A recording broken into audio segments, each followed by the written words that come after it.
प्रिय विद्यार्थियों, आज हम पढ़ेंगे समास किसे कहते हैं एवं इसके भेद कितने हैं तथा समास को पहचानने के तरीके क्या क्या हैं, इसके बारे में इसको हम पढ़ेंगे।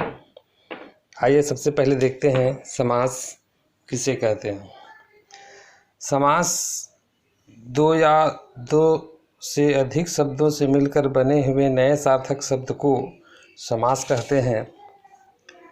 इसमें ध्यान देने वाली बात है, नए सार्थक शब्द बनते हैं उन्हें समास कहा जाता है।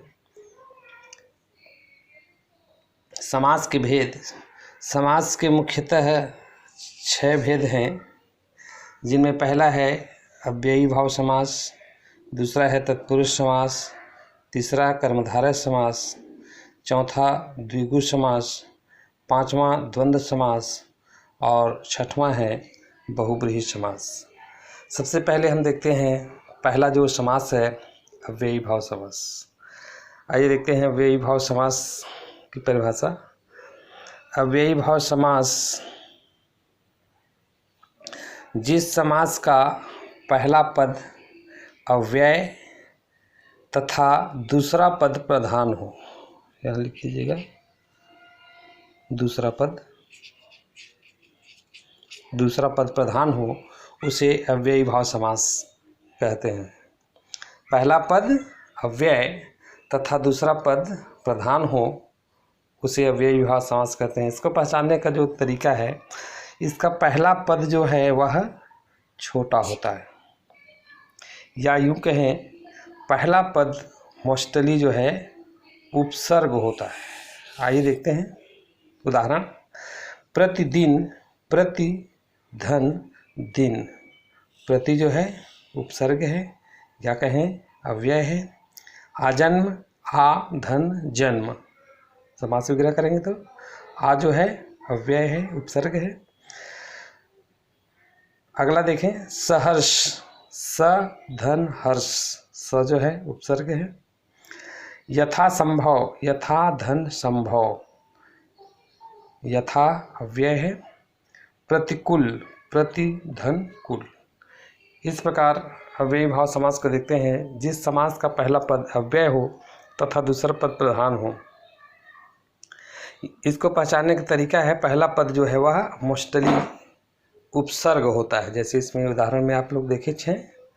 आगे देखते हैं, एक विशेष बात इसमें ध्यान रखना रहता है, इसको नोट करके लिख लीजिए।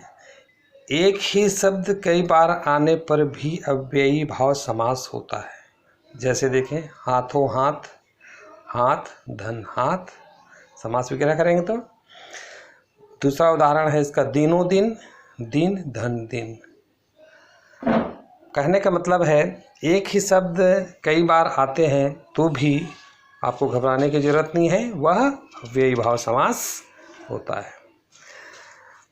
अगला देखें, दूसरा जो समास है वह है तत्पुरुष समास।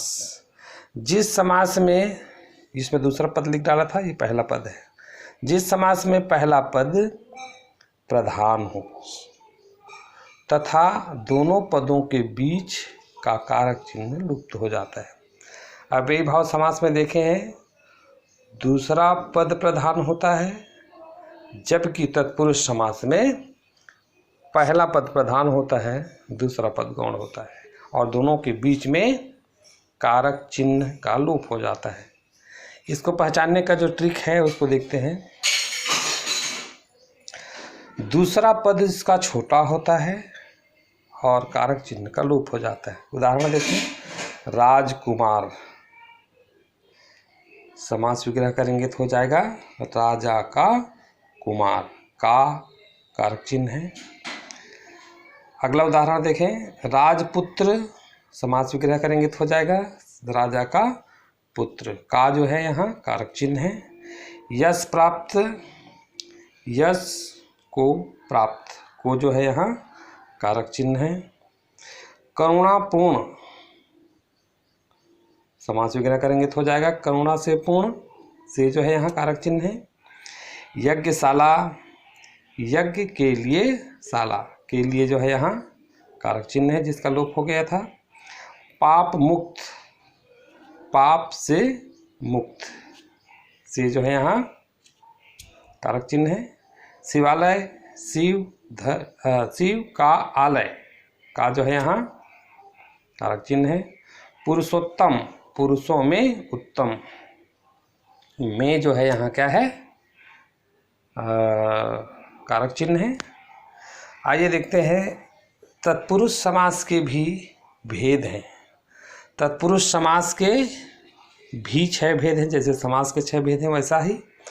आइए देखते हैं इसमें कर्म तत्पुरुष में को का लोप हो जाता है। उदाहरण ऊपर देख ही चुके हैं। यश प्राप्त, यश को प्राप्त। करण तत्पुरुष में से के द्वारा का लोप हो जाता है। करुणापूर्ण, करुणा से पूर्ण, उदाहरण ऊपर देख चुके हैं।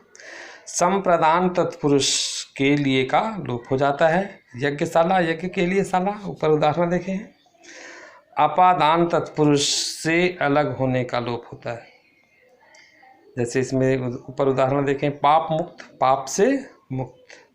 संबंध तत्पुरुष का के की का लोप हो जाता है। और छठवां है अधिकरण तत्पुरुष में पर का लोप हो जाता है, जैसे उदाहरण देखें। पुरुषोत्तम, पुरुषों में उत्तम, में का लोप हो गया। इस प्रकार तत्पुरुष समास के भी 6 भेद हैं, जैसे समास के 6 भेद हैं उसी प्रकार। तीसरा समास देखते हैं कर्मधारय समास। कर्मधारय समास की परिभाषा देखते हैं। जिस समास का उत्तर पद प्रधान होता है, उत्तर पद मतलब बाद वाला, तथा पूर्व पद व उत्तर पद में उपमान, उपमेय तथा विशेषण विशेष्य का संबंध होता है, उसे कर्मधारय समास कहते हैं। इसमें ध्यान देना रहता है उत्तर पद जो है वह प्रधान होता है और पहला पद जो है वह विशेषता बताने वाला होता है। विशेषण विशेषता बताने वाला होता है। इसको पहचानने का ट्रिक देखिए। पहला पद विशेषण विशेषता बताने वाला, दूसरे पद की तुलना की जाती है और विग्रह करने पर मध्य में, समास विग्रह करने पर मध्य में, बीच में है जो के समान शब्द का प्रयोग होता है। आइए उदाहरण देखते हैं। चरण कमल, समास विग्रह करेंगे तो हो जाएगा चरण के समान कमल, कमल के समान, कमल के समान चरण। आगे देखिए महापुरुष, महान है जो पुरुष। मृग नयन, मृग के समान नयन। लाल मणि, लाल है जो मणि। इस प्रकार पहला पद विशेषता बताने वाला होता है, जैसे नीलकमल, ठीक है। पहला पद विशेषता बताता है और दूसरा पद जो है वह प्रधान होता है। आइए देखते हैं अगला जो समास है द्विगु समास। द्विगु समास की परिभाषा देखते हैं। जिस समास का पहला पद संख्यावाचक होता है, संख्या 1 2 3 4 ऐसा वाला संख्यावाचक होता है, वह द्विगु समास कहलाता है। इसको पहचानने का ट्रिक जो है बहुत आसान है। संख्यावाची शब्दों का प्रयोग होता है पहले, जैसे उदाहरण देखें। चौराहा, 4 राहों का समूह, समास विग्रह करेंगे तो 4। त्रिकोण, 3 कोणों का समूह। तिरंगा, 3 रंगों का समूह। ये जो संख्यावाचक शब्द का प्रयोग हुआ है, इसलिए यह द्विगु समास है। यह बहुत आसान है। आगे 5वां समास देखें, द्वंद्व समास। जिस समास के दोनों पद प्रधान होते हैं, अव्ययी भाव समास में देखे हैं उनका दूसरा पद प्रधान होता है। तत्पुरुष समास में देखे हैं पहला पद प्रधान होता है। लेकिन द्वंद्व समास में क्या होता है, इनका दोनों पद जो है वह प्रधान होते हैं। तथा विग्रह करने पर और, अथवा, या, एवं आदि लगता है उसे द्वंद्व समास कहते हैं। इसको पहचानने का तरीका है देखना, दोनों एक दूसरे के उल्टे होते हैं। क्या होते हैं? उल्टे होते हैं। जैसे देखिए उदाहरण, पाप पुण्य, पाप और पुण्य और सब बीच में प्रयोग हुआ है। सुख दुख, सुख और दुख। गुण दोष, गुण और दोष। तो द्वंद्व समास में दोनों पद जो है वह प्रधान होते हैं और एक दूसरे के उल्टे होते हैं। जैसे गुण है तो दोष है उल्टा, सुख है तो दुख है, पाप पुण्य एक दूसरे के उल्टे होते हैं। और समास विग्रह करने पर दोनों पद के बीच में अथवा, या, और, एवं आदि शब्दों का प्रयोग होता है। अंतिम समास है बहुब्रीहि समास। देखते हैं इस समास को। इस समास में कोई भी पद प्रधान नहीं होता। ठीक है, द्वंद्व समास में दोनों पद प्रधान होता था, लेकिन बहुब्रीहि समास में कोई भी पद, पहला पद दूसरा पद कोई भी प्रधान नहीं होता। दोनों पद मिलकर किसी तीसरे पद की ओर संकेत करते हैं। ठीक है, इसको थोड़ा अच्छे से देख लेना। बहुब्रीहि समास में कोई भी पद प्रधान नहीं होता है, पहला पद दूसरा पद, और दोनों पद मिलकर किसी तीसरे पद की ओर संकेत करते हैं। जैसे इसमें ट्रिक देख लीजिए इसको पहचानने का। विग्रह करने पर तीसरा अर्थ निकलता है। विग्रह करने पर तीसरा अर्थ निकलता है। आइए देखते हैं उदाहरण। चतुर्भुज, समास विग्रह करने पर हो जाएगा चार हैं भुजाएं जिनकी, अर्थात विष्णु जी। लंबोदर, लंबा है उदर जिनका, अर्थात गणेश जी। दशानन, 10 हैं आनन जिनके, अर्थात रावण जी। गिरधर, गिरि को धारण करने वाले, अर्थात श्री कृष्ण। मतलब बहुब्रीहि समास में दोनों पद प्रधान नहीं होते हैं और दोनों पद मिलकर किसी तीसरे पद की ओर संकेत करते हैं, है ना, वह बहुब्रीहि समास कहलाता है। इसमें एक खास बात है, इसको नोट कर लेना, याद रखना।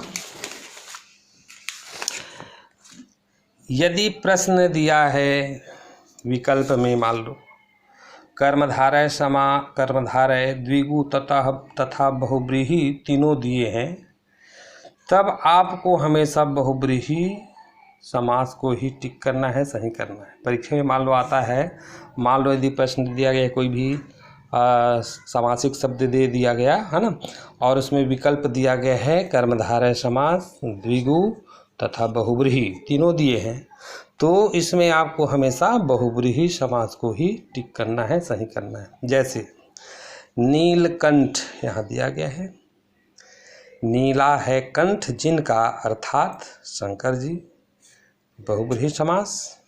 और ये कर्मधारय समास भी है ना। तो यदि तीनों दिए हैं कर्मधारय, द्विगु, बहुब्रीहि, तो इसमें आपको बहुब्रीहि को ही टिक करना है।